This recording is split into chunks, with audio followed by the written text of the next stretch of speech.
All right, music fans, welcome back. Harmless Dave here, talking about real music and real issues, and talking about the interview I did with Eric Clapton because now it's in the news, and doing it in real time for a couple of real people out there just like you, just like me. Best way to help this channel, Patreon, if you can do it, Patreon, also YouTube memberships, because that way things keep happening. The one-time donations are great, and I appreciate those, but Patreon and YouTube memberships, because apparently I ruffle a lot of feathers when I do things on this channel, and I've ruffled a few in the media. It took them, what, like a week to catch up with this?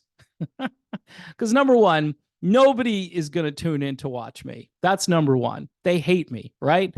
They dislike me. I know this from some interactions I had 3 or 4 years, and it had to do with content, and it was a scary time for me and this channel, and I thought they're going to have my channel shut down, and it didn't happen, but it just was very scary for somebody who was just trying to make a video, right? Just trying to make videos. And they even said things like, you can make a different type of content, stuff like that. And I was like, what are they talking about? So, for whatever reason, the planets aligned. God said, yes, you're going to be the one to talk to Eric Clapton, which was a little bit mind blowing. But I attribute all of that to the fact that I was literally the only one defending Eric Clapton. I was the only one. I looked around and I said, boy, YouTube, it's like this vast universe, all the other platforms. Yeah, there was some people writing about Eric Clapton and how they agreed with him, but nobody was online. Nobody who normally talks about music was really saying anything positive about Eric Clapton. And I've noticed even in these new articles, because they've linked Eric to Roger. Yep, Eric Clapton is sympathetic to Roger Waters. That's the headline. They used a different word, and it's a nice word, but it still makes you want to read into it a little bit. I think they use the word candor, political candor. I don't know really what that, I've never heard that term. The only way I can decipher it is that if you're being candid, candor would be honesty, or maybe it would be authenticity. I don't know. So Eric, apparently, because he said some things about talking to Roger on the phone, and Roger is pretty upset with what is happening in Gaza. And again, there are things I agree with. There are things I don't agree with. But to call what's happening in Gaza an activity, Israel's activity, wow. Even if you're as pro-Israel as you possibly can be, say you're pro-Israel, you don't want Israel to commit an activity in Gaza.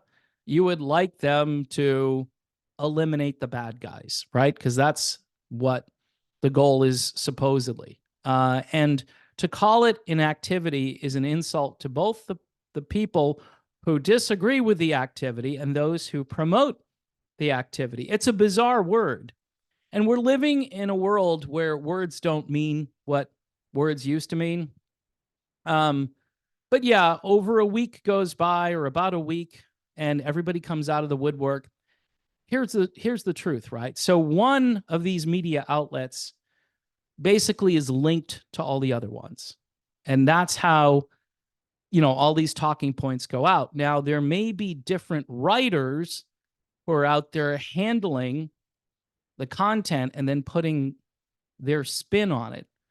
But pretty much somebody at the top says, yeah, we're going to have to cover this Real Music Observer crap.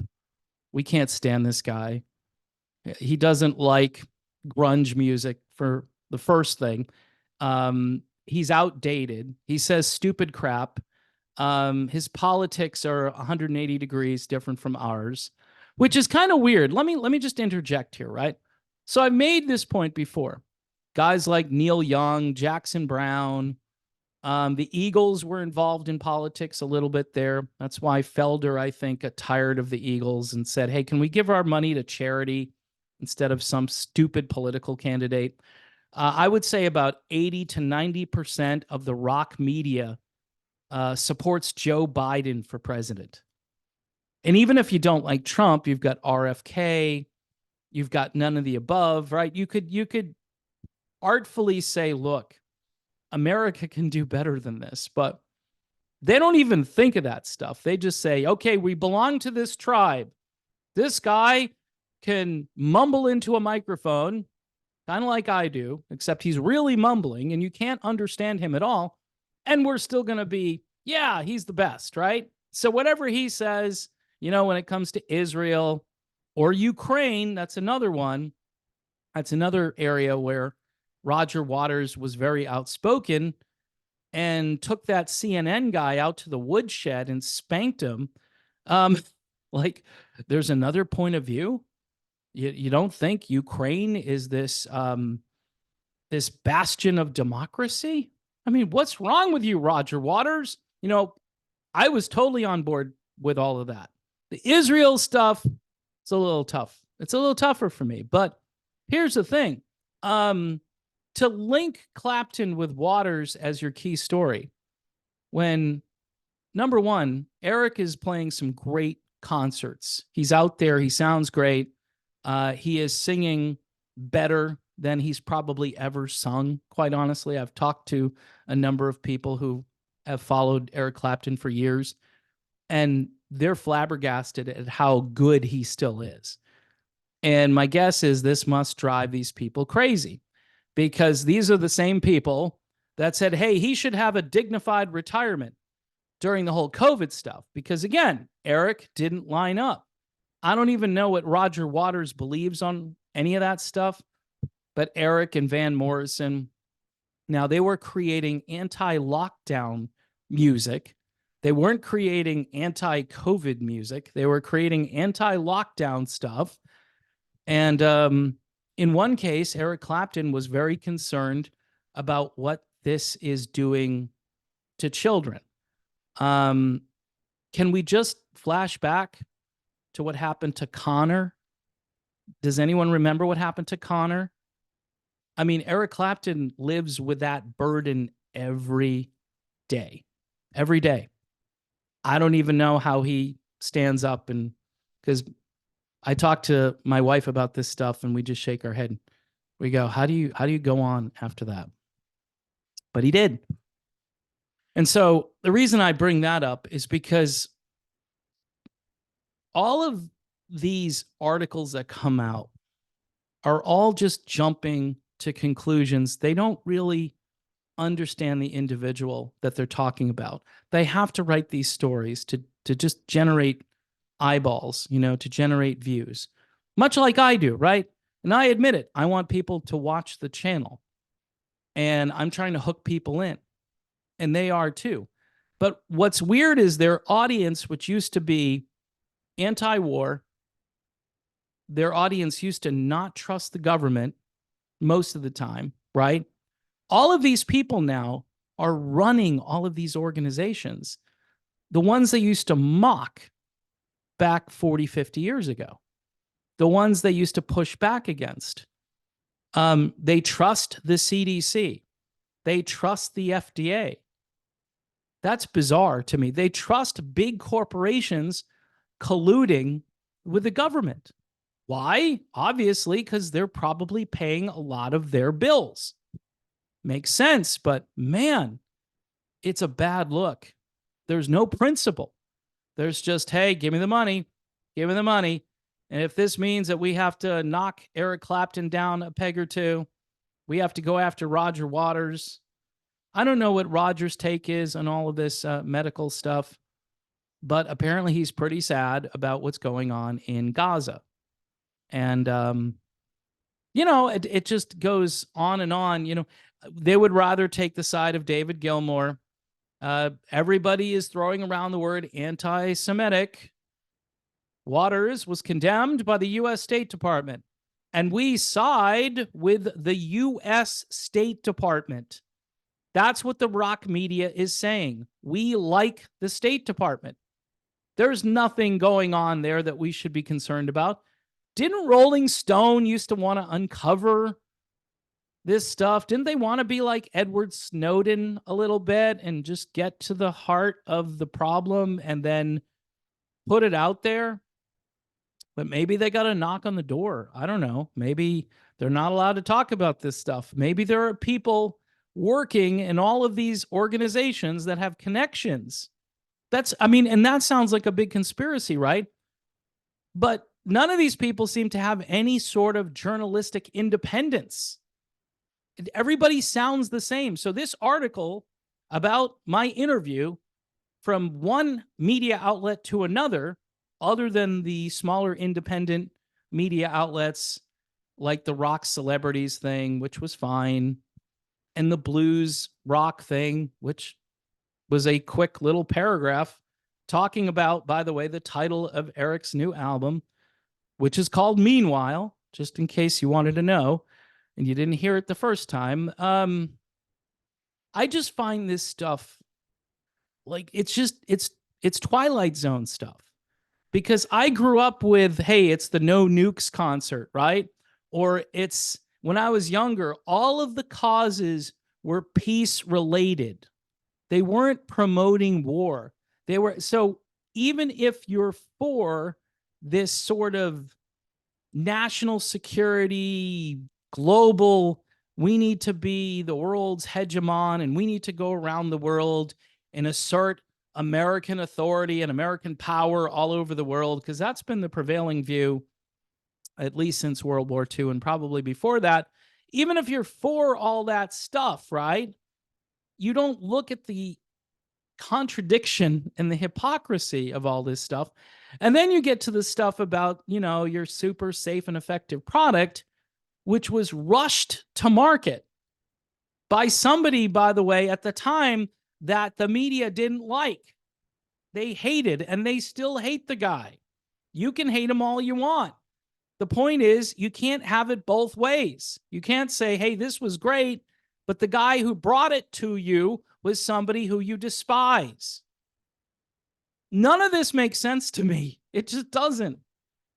And to make the focal point of the interview that I did with Eric Clapton about Roger Waters, I think is what Rush Limbaugh used to call drive-by journalism.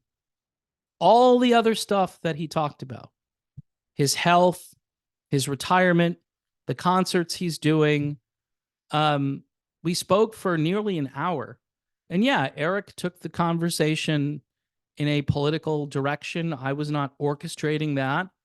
I give Eric space and he does what he wants to do with it. And I think that's what a good conversation should be. It shouldn't be just so scripted that it just sounds fake. I mean, nobody wants to hear the same stories from 30 or 40 years ago. Only the people that just want confirmation about how they know about Eric Clapton. Yeah, I know about him from his days in Cream, or I remember when he was in Blind Faith. Okay, great. All right, it's 2024. Eric is concerned about things happening in the world. A lot of people tell me, hey, just stay in your lane and you'll be really successful. Well, Eric Clapton, he's out of his lane, right? Roger Waters, way outside of his lane. And again, I don't agree with everything that comes out of Roger Waters' mouth, but you know what? He should have the ability to tell people what he believes and what he thinks. And he's been a whipping boy now for 2 or 3 years. They've accused him of all manner of just evil language, the Orwellian thought police. Oh, Roger said this, and that's wrong. Does anybody know about Roger Waters' father? Anybody out there in the media? And how you're putting this on Roger when he had a personal real life experience that I think would, what's the word? It would vindicate him from all of the criticism to some degree. He just doesn't want to see people die, right? And you could say, well, what about that initial attack and all of that? Yes, that was really bad. Nobody is saying that was good. But every time the United States has this pretext for war, right? 9/11 was a pretext for war. We went to war for 20 years, and the rock media was silent about it. They probably weren't completely silent, like back in 2004, because they hated George Bush, right? Because he was a Republican, so they just automatically hated him. They probably put out some faux outrage about the war, but then when Obama became president, they didn't care anymore. Just this is the obvious stuff that if you've been around for a while, you see everybody's playing for the same team and nobody has any independence. Nobody has the guts to call any of it out because nobody wants their paycheck reduced. I used to make double what I make on this channel. And everyone says, well, turn the comments back on. Well, the comments were off in 2020 when I made all of that money, right? So something happened between then. Oh, I know what happened. We had this little pandemic thing. That's what happened. And then the revenue just started to go like this. Yeah, I was talking about music, maybe some politics a little bit here and there. And yeah, I was starting to get outraged and I was starting to call out certain people who were telling me that I should lock down, that lockdowns are good. Lockdowns are good. 15 days to slow the spread. How did that work out? I just watched this hearing with David Martin.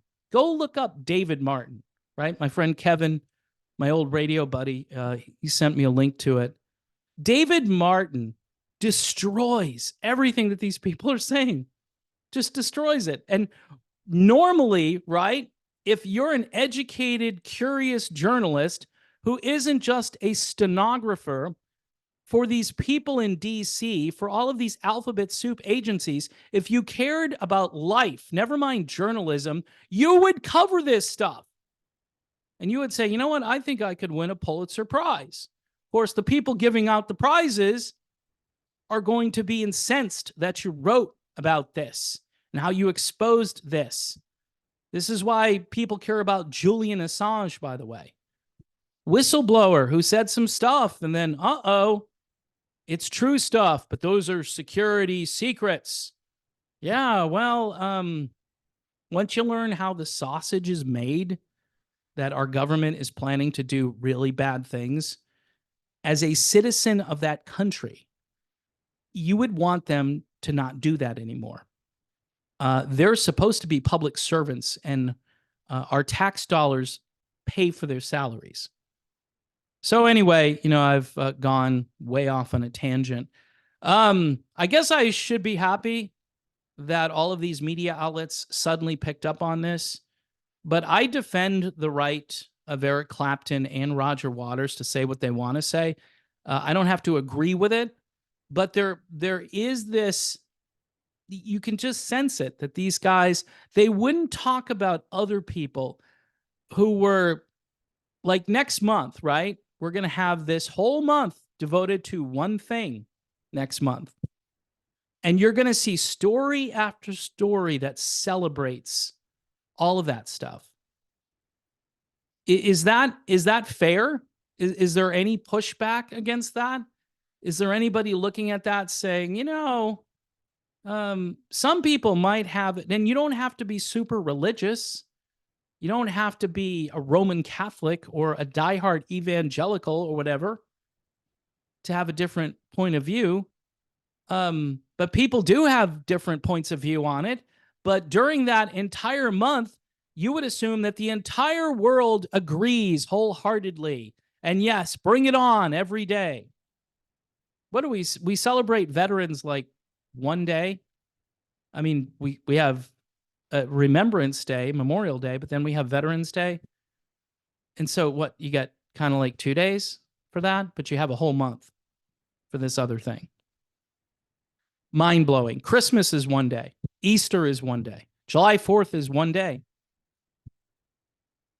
You make the call here. I'm just putting it out there, just trying to compare and contrast. So anyway, Eric Clapton, I'll be honest with you, Eric doesn't care.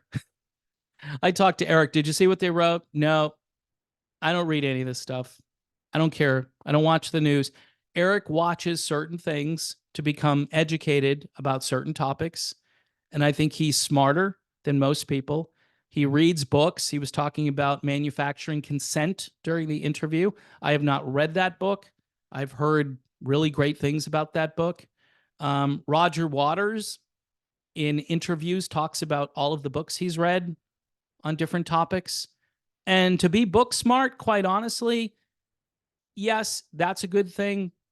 But to apply that knowledge that you have, that's a bigger thing. And these guys are both, kind of putting their money where their mouth is, because they're having concerts and they're saying things. Or, Eric has a certain guitar now, which is making a pretty bold statement. I think Eric is far more subdued than Roger, right? He just is. But he believes certain things.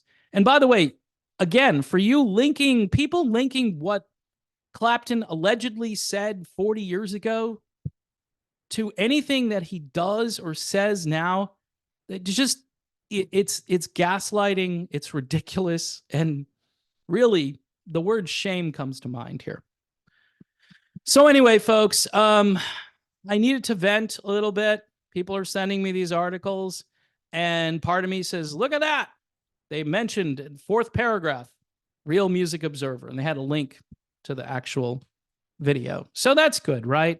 And the gentleman who's doing the syndicated stuff, who's going to use portions of the interview, he was much nicer. He was a regular guy who wasn't political, but I did have to kind of tweak a few things because I don't know, people still, to some degree, think that Eric Clapton wasn't willing to do the thing.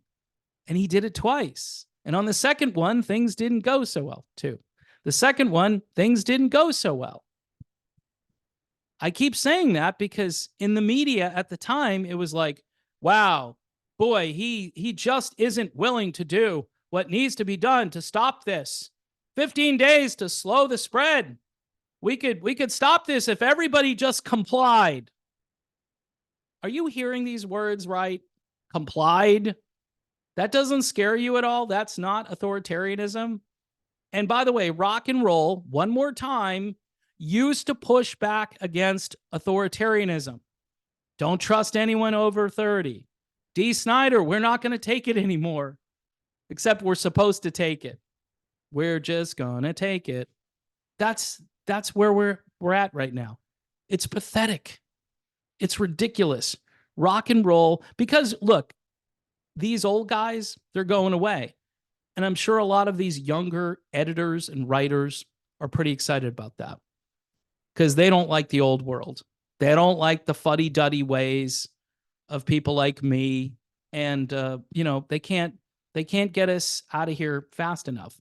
And I think somebody might actually be taking care of that problem for them based on, the mortality rate. I just can't imagine if what I think is happening and there's data. And again, go check out what David Martin has to say. Just Google his name. Maybe don't use Google when it comes to David Martin.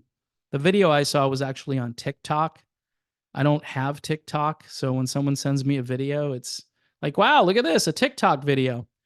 And it was a pretty detailed explanation as to how this so-called virus came to be. It's just shocking when you learn the details. And again, it's fate, it's God, whatever it is. I'm fortunate to have now, I think, interviewed Eric 3 or 4 times. I'm losing track. That's cool. He's a gracious, nice, decent man who doesn't deserve the slander and the negativity that he's getting. Guilt by association, whatever this is. And Waters, look, Waters is far more cantankerous. But again, he's got the right to speak his mind. I mean, free speech and rock and roll with all of the profanity and stuff. Those guys, yeah, they had to go before Congress. Yeah, we need to be able to say all of these dirty words. We need to be able to, talk about certain sexual behavior. in our songs because, that's free speech. But when it comes to political speech, by the way, the founders, this is what they fought vigorously for, to protect speech, political speech that was just abhorrent to them, that was egregious to them, that was an abomination. They wanted that protected because of what they went through back in the home country. They didn't want to have to deal with that here in the United States. Well, that experiment worked well for 200 plus years, but kind of think it's almost over. I really do. I mean, find a decent state to live in, elect a decent governor, and try to do stuff locally because I think Washington, D.C. is hopeless. And this media just caters to whatever, And even if you put in a president that you think is going to change things, there are all these people around that president underneath him that weren't elected, that are career bureaucrats that are going to keep the status quo going. And they're going to do the bidding of all of the entertainment and the media and everything else. And they basically work hand in glove. Facebook works with the government. Twitter used to. They may still be working a little bit with the government. I don't know.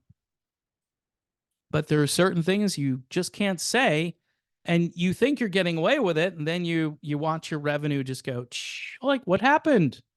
Well, they're not banning your videos, Dave. No, but all of a sudden, I used to do really good with this, and now, it might be time to become a Walmart greeter, right? I always say that, welcome to Walmart. Would you like a cart?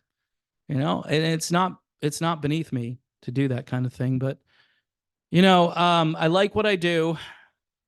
I don't know at this stage why people are the way they are, and why everything has to be about tribal politics, but that's what it is.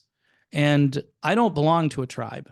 I do belong to one person, and that person is Jesus Christ. That's who I belong to, right? At the end of all of this, when my time is up, I love my wife, I love my kids, but I've got to depend on Jesus. I've got to put my hope and faith and trust in Jesus Christ. Because really, you can live the greatest life. You can live an Eric Clapton kind of life, but at the end of it all, there's only Christ, because there's no other hope. So anyway, I'll end on that note. Thanks for watching. Please support this channel, whether it's Patreon or YouTube memberships. Those are the best ways to support this channel.